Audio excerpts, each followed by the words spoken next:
You're listening to the Options Insider Radio Network, the home of the Options Podcast. For more quality options programs, visit theoptionsinsider.com or search for Options Insider Radio Network in your podcast provider of choice. Listeners can also access all of our programming through our mobile app available in the iTunes and Google Play stores. Select programs are also available via live stream at mixlr.com/options-insider. That's mixlr.com/options-insider. Don't forget to follow along with your favorite programs and submit your own questions for the hosts at twitter.com/options, stocktwits.com/options, facebook.com/theoptionsinsider, or via questions at theoptionsinsider.com.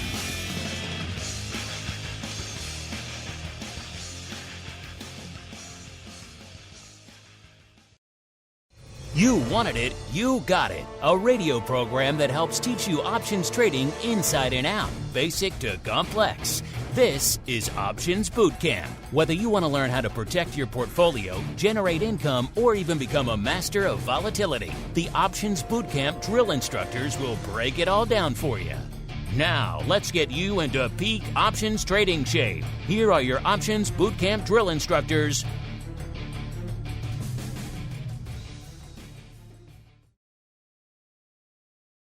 All right, everybody. That music means it is time once again for Education Wednesday here on the old network time for everyone's favorite options education program. Yes, it is time once again for Options Bootcamp, what the cool kids call the old OBC. My name is Mark Longo from theoptionsinsider.com, as well as, of course, from the aforementioned network, reminding you we're pretty much available on every platform under the sun. If you haven't flipped on over and subscribed to the full network, first off, you're missing out on a whole heck of a lot of content. OBC is really just the beginning. You're just kind of dipping your toes into the waters here on the network. There's nearly a dozen other shows you could be checking out throughout the week, usually coming at you twice a day with content here on the network. And of course, if you want to dip your toes even deeper, dive on into the big pool, the Olympic size pool over there, and head on over to theoptionsinsider.com/secret club. That's where you could join. We had a great pro Q&A with JJ from TD Ameritrade, runs a lot of their options programs and platforms over there. And of course, Options Oddities every Friday. Just give our big giveaway for the January pro trading crate, working on the February one now. So all sorts of fun stuff going on over there. You can, of course, get us live throughout the week for this show and everything else that we do throughout the week. So there is an embarrassment of content, an embarrassment of riches over there. Theoptionsinsider.com is the place to go. And of course, if you listen after the fact, you're content getting yourself on demand. We just ask you, if you like what you hear, keep rating and reviewing. You could argue it is more important than ever. I mean, this January was 15 freaking years. So we got quite the backlog of reviews behind us. But these days, more important than ever with new folks discovering the show. So we ask you, if you like what you hear, keep rating and reviewing, just like this guy. This is my favorite handle of the week. This one comes from Apple Podcasts. Our 5-star review this week comes from Heroic Stoic. It just brings a smile to my face. I don't know why. Great handle there. And his title of his review is "Da Totes Magoats." He says 5 stars. D's, D-E-Z, guys, are the goats, all in capitals. And then in case you didn't know what he was talking about, he put in parentheses, the greatest of all time. The totes magoats. Well, thank you for that, Heroic Stoic. You certainly brought a smile to my face. Let's see if you brought a smile to the face of my compatriot. Of course, we are joined once again by the black-hatted one himself. He doesn't really smile that often. He's got that duster going. He's got the black-hatted cap. He's looking for some rating. He is none other than Mr. Dan Passarelli from Market Taker Mentoring, what the cool kids call Mr. P, welcome back to the program. How does it feel to be, quote, "da totes magoats"? It feels pretty darn good, Mark. It feels pretty darn good. That one brought a smile to my face, I will admit. I like how he spelled it out, too, just in case you didn't know what he was talking about. So good job there. Heroic stoic. As we keep on rolling, it is time for the old basic training. All right, Boot, it's time to get in line. What you're going to do is learn. You're going to learn how options work. Do you hear me? Yes, you're going to learn options trading inside and out, basic to complex. There will be no failures. Do you hear me? Yes, pull in, print bear to learn. All right, everybody, welcome to the basic training, the portion of the show where we break down some basic options, concept, or technique or strategy, explain how you can utilize it in your own accounts out there. And before we dive into that, really quickly, Mr. Dan, we are seeing some more tumult, some more interesting things going on out there on the screen. What is your take on what we're seeing out there from an overall market and vol environment? And indeed, a corollary to that, sir, what are you rating? Well, Mark, it's funny you should ask. It's been a pretty interesting market for the past few weeks, really. As far as rating goes, we had a little tick up in Rocket today. It might be, starting to happen for Rocket. We just talked about this, on the last show or the one before that. So that's pretty darn exciting. Yeah, you were all in on Rocket. I can't recall. What was your month in strike du jour, sir? Right now I'm actually long the shares is what I am. Stock. What the heck is that?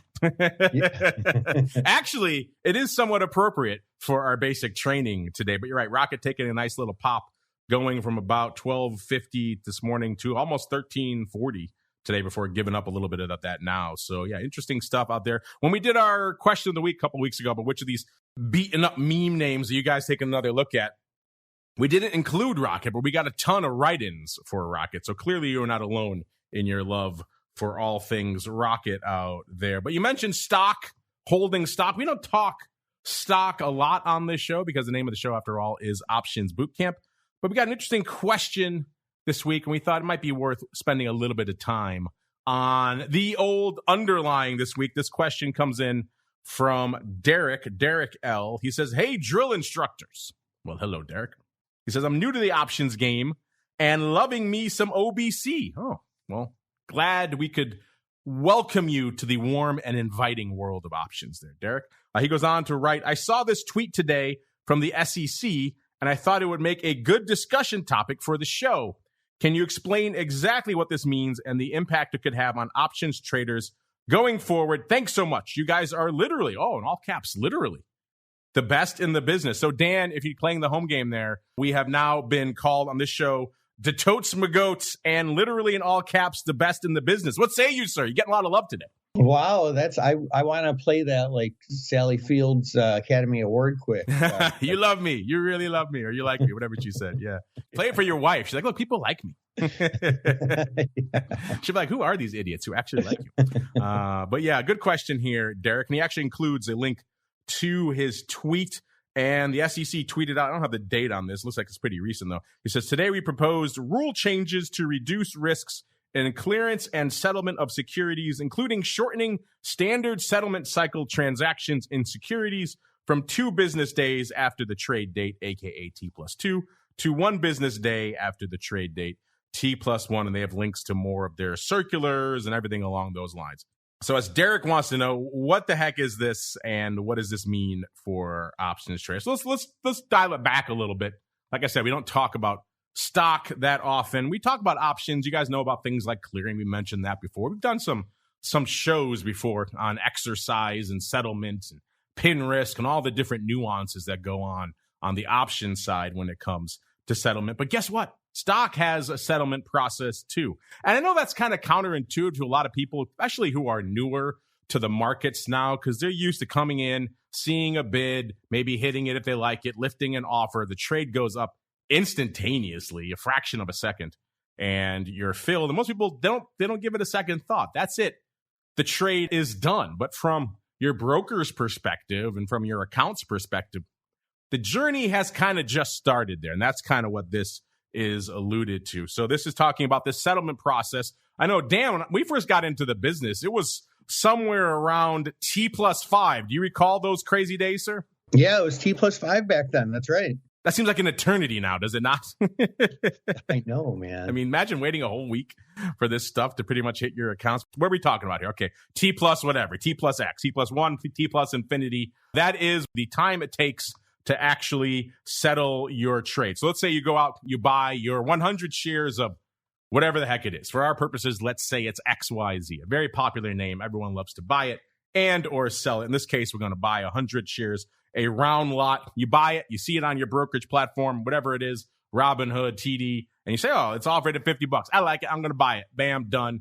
You lay out your $5,000 and you're like, okay, I'm done. I'm moving on to the next trade. I'm going to keep an eye on this, see if it ticks up or down, whatever you do with your stock once you own it. But your account's debited. And for your purposes, you might think, okay, I'm done with this bad boy. However, behind the scenes, you have kicked off another process, and that's what we're talking about here. Because once you hit that button, that is your trade date. That is T. That is what T is in this formula. Your trade date or your transaction date. And now you have to start counting, because that's what it means for the actual settlement process to occur. That stock actually has to go through this settlement process to turn you into a shareholder of record. That is when you actually will have the actual ownership of these shares transfer into your account. Like I mentioned, when Dan and I first got into this business, it was an eternity. You'd buy a stock on a Monday, you got to wait all week, T+5 pretty much, for you become a shareholder of record, the actual shares to be transferred into your account. And it could vary depending on the asset class, right? Of course, you're talking about options. They settle a lot faster these days. They're down here already in the T+1 zone, and they have been for some time. And that's kind of what the SEC is alluding to. They're saying, hey, we're going to get stock and move it into the modern era and actually get us into the T+1 zone as well. So yeah, let's go back to our couple of examples here. Let's go back to what it is right now, which is T+2 on most of the platforms. Like I said, when Dan and I got in the business, it was T+5. I quickly switched to T+3. Then it kind of hung out at T+3 for a while. Then it went to T+2. And now we're looking at finally making this step into having your trades and everything clear within a day, which is nice. So let's say, in our example, XYZ is T+2 settlement, which is what you're going to encounter everywhere. You come in, you buy your XYZ on a Monday, and then like I said, you got to count 2 days out. So your actual settlement date will be Wednesday. And that's, of course, assuming there are no weekends or public holidays in between that trade date and the settlement date. If there are, it's going to take longer. Those days don't count. If you did it on a weekend, let's say you came in on a Friday and you bought your XYZ then, you get debited right away, so they don't hold out on the money. They come for your money right away. But your quote-unquote status as a shareholder of record in XYZ won't actually be entered into the books until Tuesday. So that is that Friday. Nothing happens on the weekends. Those don't count. And then you start counting on Monday. +1, +2 would be Tuesday. If it was a long holiday weekend, so let's say you're talking whatever, Memorial Day, President's Day, something like that, where Monday's a holiday, then you're talking not until Wednesday. Because again, nothing happens on weekends or public holidays when the markets were closed. That's pretty much what we're talking about here. Dan, you have any thoughts here on the SEC finally, hopefully, moving stock land into the modern era and getting T+1, sir? Yeah, I think it's a really great idea. I mean, the reason why it was T+5 for, like centuries or whatever it was, is because like they would literally have to collect the order, tickets, confirmation tickets, and bring them to the office and process it, and send it to the clearinghouse, and then send some kid with a stack of stock certificates to, another broker. And it would literally take 5 days. To me, it's weird that it would spend 2 days. And I think there's going to be some advantages there because, there has been some talk and speculation, and I don't know how much truth there is to it, but that, back with a lot of the early meme activities, that some of the stockbrokers, like when people would buy shares or short shares or whatever, that the stockbrokers didn't actually, like get delivery or take delivery on time. And it just opened things up to like a lot of extra systemic risk.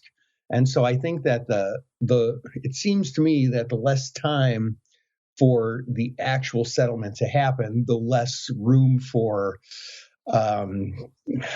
just less slippage, Yes, we are in this world. Remember when we first got to the floor, Dan, remember that whole thing of going out and settling up your out trades on the weekends and the next day? And it was the notion of coming in with this giant stack of paper and then going into the pit and saying, hey, do you know this trade? And you're like, oh, I thought it was an 8 lot. You say it's a 50 lot. That kind of nonsense, that seems so antiquated now, does it not? And this delayed settlement process is something akin to that, Dan. Yeah. I mean, super antiquated, with like cryptocurrency where you can like send money, like actual money around to the, some little village in Kenya in like a couple of minutes. It just, and there are no paper stock certificates anymore. Like it just seems to me that they ought to be able to figure out a way to lower the settlement date time. Yeah, you bring in a thing like crypto, you're right. And that crypto traders having to wait for their settlement, it's going to blow their mind, right? So yeah, there's a lot that needs to be done behind the scenes to modernize the infrastructure, the plumbing, if you will, of the modern financial system here in the U.S. So what are some of the things you have to be aware of out here? We talked about weekends already. Those don't count. Holidays don't count. Settlement comes into play a couple of areas. Usually dividends is where you see the biggest impact for these. Remember, you have to be the shareholder of record in order to get the dividend. That's why we could talk about the ex-div dates and all those other types of things. That's what those are factoring in. Those are factoring in. If you come in and buy the stock the day of the dividend, guess what? You don't have time for that trade to settle. You are not a shareholder of record, so you get no dividend. So you have to have those trades in by that ex-div date in order to receive the dividend. And that's one of the probably more demonstrable impacts that you will see from this. It will make it easier for people to access those dividends without having to, wait a minute, what is the settlement time here? Is this T+2? Is this T+1? Is it T+3? What is this?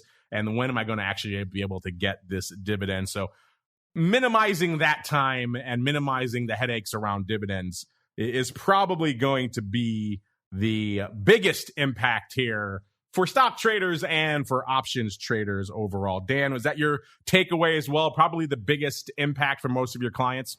Yeah.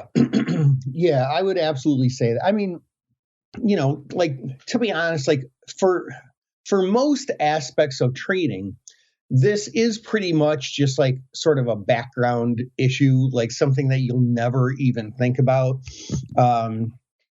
If I sell a cash secured put and it gets put to me and I get assigned and I own the shares, like as soon as I get the message and I see the shares in my account, like in my mind, like I own the shares. Technically you don't actually have them, but I mean, like you do. Like if the stock goes down, you lose money. If the stock goes up, you make money. So I mean, you have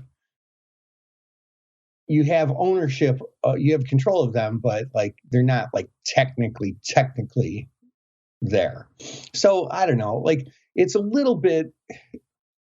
very interesting conversation, and it does really matter for a lot of things, like kind of behind the scenes in the industry, for just systemic safety of our whole, financial system. But yeah, I would say for a lot of traders, it's pretty much details. As long as you know when the X date is, you're fine.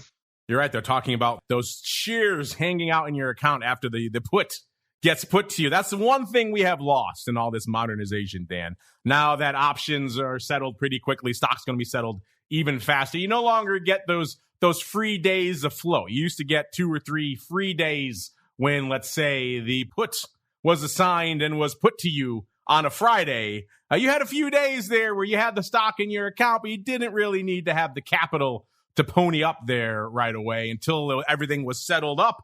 And so you had a few free days, a little bit of a free swing at the bat, if you will, for the stock. Now, obviously, that could go against you. The stock could plummet, but you also could have the stock rally. And as you mentioned, you didn't need to have all the funds in your account yet, but you got the benefits of owning that stock. So if it rallied for a few days, you got a few free days of extra swing at the bat before maybe you decided you didn't want the stock or whatever the case would be. So Dan, unfortunately, the days of that fun loophole are behind us. You can't really play the game anymore, Dan. So that's probably the one downside to all of this. Yeah, I mean, it is one downside. But I mean, that's a game you don't want to be playing anyway. Like if you don't have the cash, you shouldn't. Yeah, it's a game you really don't want to be playing anyway.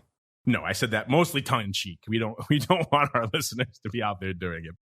Yeah, back in the early days of my options trading, my personal accounts, I may have taken advantage of that loophole once or twice back in the day. But yeah, before you get all excited about, hey, this is a big change that's going to happen to my stock positions, we just had JJ from TD Ameritrade on our Pro Q&A yesterday. He kind of talked about this a little bit as well. And he said, unfortunately, it's not happening until 2024. So who was this? Derek L. Unfortunately, Derek L. and everybody else who's concerned about this, interested in this, not going to really see the ramifications of this for a couple more years in your account. But it's good to know the big stock world, the big financial markets are moving towards a more modern infrastructure where we can expect trades to trade and settle within a reasonable amount of time. I think people would love to have them be instantaneous. Now we know where the funds are coming from. We know this is an issue that's been going on with options open interest for a while. Why can't they update options open interest more frequently than once every 24 hours?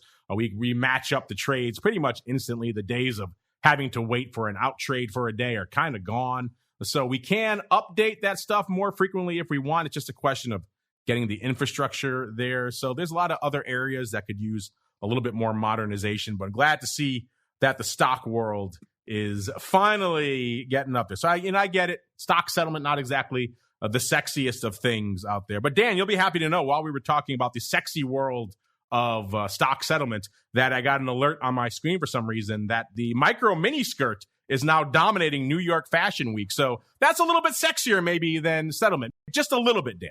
I have not been reading my People magazine subscription. Someone on this computer clearly has. So yes, that's my alerts that I'm getting during the show. So if I seem a little bit distracted, it's because of all these micro mini skirt pictures flying at my face. As we keep on rolling, listeners, it is time for you folks to take the reins. It is time for the mail call. Mail call. Time to look at questions submitted by our listeners.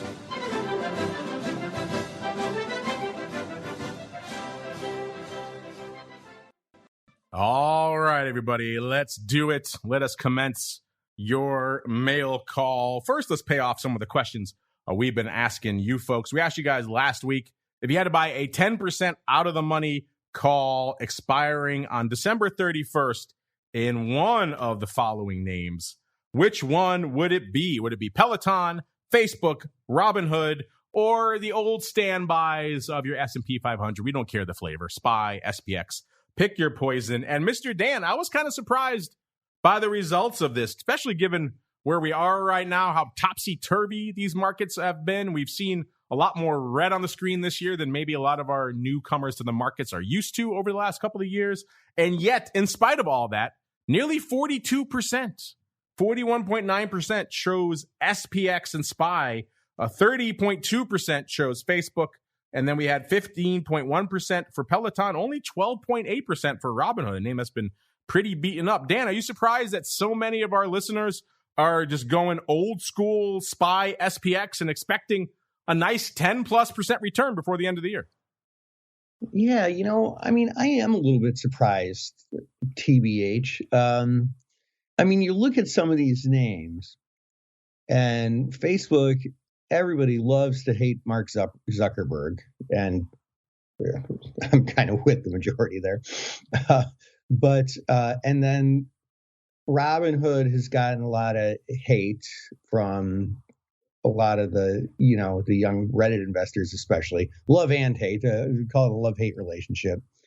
Peloton, though, they had that Mr. Big business. I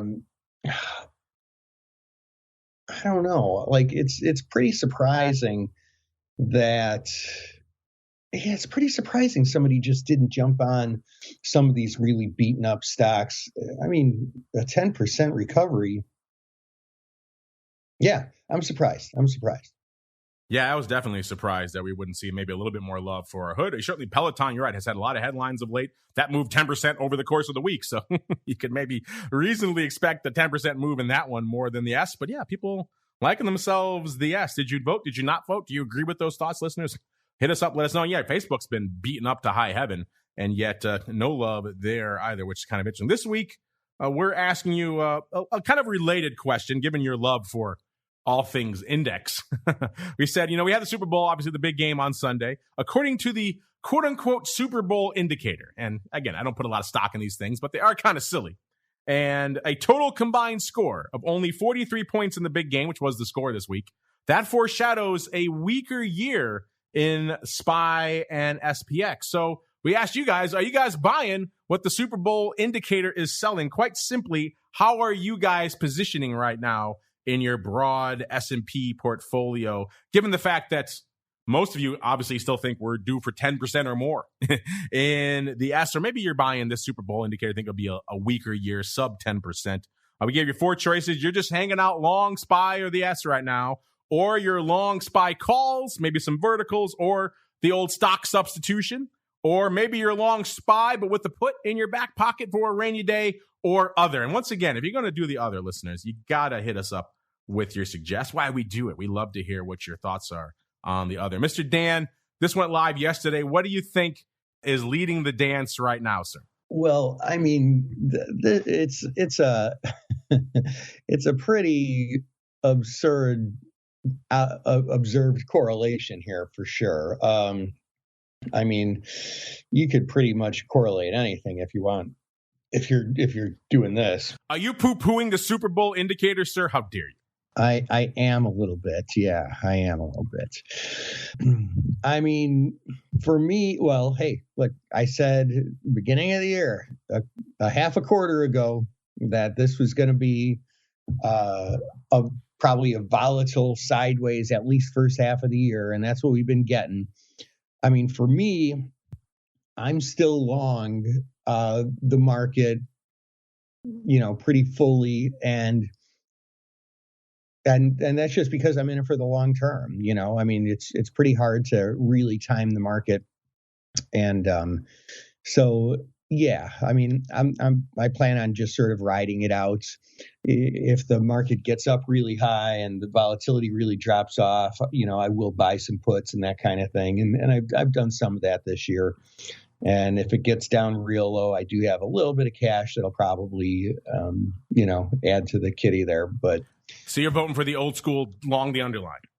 I'm voting for the old school long the underline. Twice in the same show, you've talked about the stocks. Sir, what is this? Is this stock boot camp, sir? Is that what you're doing here? Dan Passarelli's stock boot camp, or in this case, ETF boot camp. Well, I mean, to be clear, I'm looking at this question is sort of must be viewed through the lens of long-term investing, because I mean, at any given situation, in my trading account, I mean, I might be overall long deltas, might be overall short deltas, might be delta neutral, beta weighted.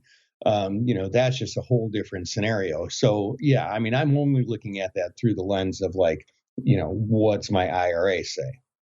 Let's see what our audience is saying right now. And you guys are long SPY, but with a put in your back pocket. So maybe a little bit spooked out there right now. Nearly half of you, 45%, are going with that option right now, which is interesting. So you're saying pshaw to Dan's long SPY, and then long SPY calls or stock substitution getting 25%. I could certainly see that one right now. And then a tie for third with long SPX or SPY and the other. And again, you guys are all choosing other. You're not 15% of you. I got to get more of those. What your other is. Maybe Iron Fly. What the hell are you up to out there? That's why we put the other there. We want to hear from you folks. But yeah, interesting results right now. You guys agree, disagree? At Options is the place to go to make your voice heard. Let's go on to this one from MMT. MMT says, do you think that we'll have tradable financial instruments? So this kind of goes back. We were talking about Super Bowl here. Tradable financial instruments on sports teams, similar to what we have now on stocks, I'm talking mostly about the options. How great would it have been to buy a straddle on the Super Bowl score or a call on your favorite team? I think this would blow the floodgates open for new traders coming to the options market. Yeah, that would be awesome. I agree. Unfortunately, MMT and everyone else who's asked similar questions over the years, we're still a long way away from that from a regulatory perspective. I know you're just flooded with ads these days for your DraftKings and your FanDuels and just about every other betting platform under the sun. So it seems like sports betting is all the rage and pretty much legal across the board. And yet it still very much is a state-by-state process. If you can even use, like, for example, here in Illinois, you still can't even go set up a DraftKings account without driving to, I think it's East St. Louis to make a deposit 5 hours away. So there's a lot of idiotic nonsense like that. So you have state-by-state jurisdictions on the sports betting side. Then you have SEC on the broad financial side saying, no, no, no. And so until the regulators, the big federal regulators, can really come to grips with this and figure out a way to make it make sense, it's going to be some time. That's really where the delay is. I'm sure we had, like I said, we had JJ from TD on our Pro Q&A yesterday. We talked about something similar there. And, they would, sure, TD would love to have your business on that. That's a ton of money, right? The folks at Nadex, they were on our network for years. They've had binary options on a lot of event type products. They would love to have something along the lines of political or sporting type products. And yet the regulatory framework just isn't there yet. I mean, there are some, you mentioned the financial instruments, there are some things you can do. Like you can go out right now, it's the off season, and you can buy a future and just about any NFL team you want, for example, on most of these betting platforms. Now, it's not maybe like a future you're used to seeing. It's kind of just one price, take it or leave it. There's not really a bid and an offer. You can come in, lift offers, hit bids, work them in the middle. There's no real series of market makers out there maintaining liquidity in this stuff. There certainly is no option on that. Now, that said, you could do like the over-under on Super Bowl, right? So if you buy the over, it's kind of like you have a call on the score. It's like a synthetic call. So you could do little things like that. But you're right. We're not there yet with the depth of the instruments, let alone the liquidity that we would need to make something like this happen. I agree. It would be cool. It would blow the doors off for people coming to trade options. And yet I don't see any, they're still coming to grips with crypto. So sports betting and integrating that into the financial ecosystem, I think, is a little bit down the road. Dan, what do you have to say for this? I'm sure people have come to you over the years at MTM with questions along these lines. What do you have to say for MMT and the others who want to be able to trade options on their favorite football team, for example? Yeah, I mean, if you're into that thing, it would be kind of cool. I don't know.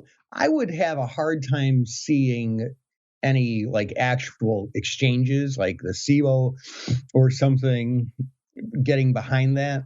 I mean, to be fair, in some ways it would be to their advantage because it would be a nice little sandbox training ground to bring options even more into the mainstream and make them clearly understandable. It would ultimately drive a ton of volume. But I mean, options are permitted by the SEC because they have an economic purpose, because you can hedge with them.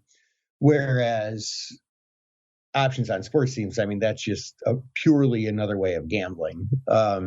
So I would think that the exchanges would shy away from it, and I would think that the SEC would not get involved. Now, that's not to stop some, DraftKings or something like that, some company like that from basically starting it in a completely independent manner. I mean, it could be interesting. It could be really interesting. DraftKings posting notices, we're looking for market makers on our NFL options. How cool would that be? That would certainly be something interesting. Our chat here saying, Age of Delaquare saying, it's interesting that sports betting and marijuana are two industries which could explode once all these regulations get standardized. Yeah, that is definitely the case. They are kind of on the cusp. Unfortunately, for a variety of reasons, their regulators tend to move at the speed of molasses. Unlike, for example, look at how long it took to get stocks to T+1, and it's still not happening until 2024. So if they came out today and announced, hey, we're going to have options on your favorite sports teams, it probably wouldn't go into effect until 2025 at the earliest out there. You mentioned SIBO. Let's get out of here on this one, Dan. Let's go from this one from Kyle. Kyle says, what's the deal with those no multiplier options? Who's making them? Where do I get them? Robinhood? Question mark. And are you guys already trading them? Any thoughts? All right, a lot to unpack there, Kyle. You are referring, I assume, to the nanos. Those are the no multiplier options that have been announced, not by Robinhood, but by the exchange Dan was just talking about, the SIBO. And they are coming on March 14th. So set your calendar for those. So they're not available yet, so you didn't miss anything. So no, Dan and I are not already trading them. Where can you get them? Hopefully you'll get them on your brokerage platform of choice. That said, like I said, we just had JJ, who kind of oversees all the option stuff for TD, which is kind of the biggest platform under the sun right now. Remember, TD has the legacy Thinkorswim and TD options platforms. Plus, it just got gobbled up by Schwab's. They have the legacy Schwab options platform and Options Express. You're talking 4 major options platforms now combined into one. So to say they're the big dog is not really surprising anybody out there. And I asked him, because we were talking about these, I said, are you getting a lot of interest in these from your clients even know about these things? He's like, yeah, no, nobody knows about these things. No one has asked about them. No one's aware of them at all. So if the juggernaut, the 800-pound gorilla in the space, TD, if they're not seeing any customer interest in these, that's not to say Robinhood can't run with these and maybe make a go of them. I think SIBO's doing something maybe with Webull. I think they were talking with those guys. I think they had an announcement or something. One of those other brokers, I think. So hopefully they're becoming to your brokerage platform of choice. Any thoughts? We have talked about these before. I don't know, Dan, have your thoughts on nanos changed at all now that we have a concrete date, which is March 14th? And what do you think about his other questions? Like, where do you think he's going to be able to get these things? Yeah. So I have from the beginning said that the nanos probably are a really good idea if they get the marketing right. And people don't think about exchanges having to market products, but they really do. Like, there's some history of great marketing of products that really took off, and lousy marketing of products that never took off, and it didn't necessarily have anything to do with the merit of the product. Like in marketing in general, there's they say, well, you build a better mousetrap and, people come and buy it. It's not true at all. It's all about the marketing of it. So I would think and I would hope that the SIBO, the clearing firms, well, probably all the exchanges, the clearing firms, OCC, brokerages are, all on the same page, getting messages out, making it available universally right out of the gate. And if that happens, I do think it's going to take off. I really do. I agree with you on the marketing front. And you have nanos. Don't you want to promote those? No one knows about these things unless you're deep in the weeds like us, Dan, and some of our hardcore listeners. You have no idea what these things are. And yet, for whatever reason, you're right. They don't seem like they're putting any muscle behind promoting these things at all. So yeah, that's a weird one. We'll have to wait and see how but so far, yeah, given the fact that it's kind of just a trickle, I don't expect to be a huge groundswell of interest in these nanos when they launch. Wasn't it? It was a few years back. They had each option was 10 shares for some of the minis. Yeah, the minis, yeah. And that all blew up in their faces, yes. They swear it's not going to happen this time. They swear they have, because that blew up for a lot of reasons. They tried to game the system, charge full commissions for a 10th size product. The customers are not idiots. The liquidity wasn't there because the market makers didn't support them. So it was a huge disaster. I've asked them that. They've said, we've taken care of all that this time. So we shall see. By the way, our chat, one person, Options Queen, said she's interested in the nanos. So that's one vote for the nanos. And before we go, Unlimited wants to know, are you guys more excited for nanos or for SPX going daily? Well, I think for my purposes, I am really, SPX daily, that's cool. I'm excited by that. But to see if these nanos live or die, that's kind of fascinating to me, because these are options without any of the optionality you've come to expect, right? There is zero leverage in these things now. So can an option thrive that really isn't a traditional option anymore? That's kind of the big question. So Dan, as we get out of here, what are you more excited for? SPX going daily or the nanos? I mean, I'm excited for both, but I would say probably SPX going daily, because once that happens, that'll lend itself to, spiders going daily and, that whole complex and probably then into some of the bigger, more active names like Apple and Tesla and NVIDIA, all that stuff. So, well, yeah, I think that those are some pretty exciting innovations. And people want to hit you up about your own exciting innovations in the world of rating, Dan. Where should they go? What should they do? Well, you can always make your way over to markettaker.com. And, by the way, I hope to see many of you in our summer retreat, which is in Sonoma Valley. That is June 2nd, 3rd, and 4th. If you have some questions about that, you can surf your way on over to our website and just contact me and ask, and I'll tell you all about it. Or I believe you can also go to the website markettaker.com/retreat. There's some information on that sign-up page as well.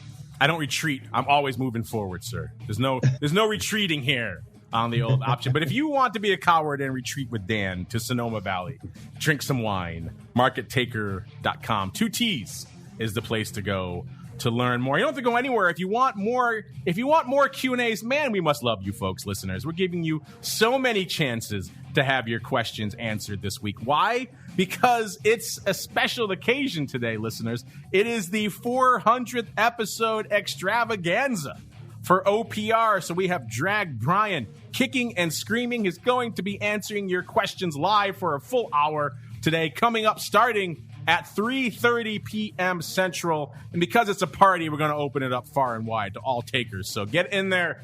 If you're listening now, set your clocks, set your dials for 3:30 p.m. I will put out the links on Twitter and everyone else as well, so everyone get a chance to get at Brian. Of course, your Secret Club folks always bump to the top of the list. If you have questions, start sending them in. Should be a fun one. That's the second half of our Education Wednesday, listeners. So again, if you're not subscribed to the network, you're missing out on OPR. At the very least, you should be listening to that show. That's kind of our sister educational program. So stay tuned for that. Options Playbook Radio, 400th episode spectacular, coming up in a little less than 2 hours now. Tomorrow, of course, episode 2 of the Option Block, as well as TWIFA. Where will we go on the futures options front? That should be fun. Friday ball views, all you Secret Club cool kids after that for oddities. What mischief will we get up to on that episode? Who knows? How much will it cost me? Who knows? Will the Rock Lobster hold on to the things he buys or dump them immediately? Who knows? We shall find out. Then back again, actually not on Monday. I do believe we have a holiday coming up next week, so not on Monday for President's Day, but back on Tuesday for a great pro Q&A, and then back again on another episode of Options Bootcamp. We'll see you then.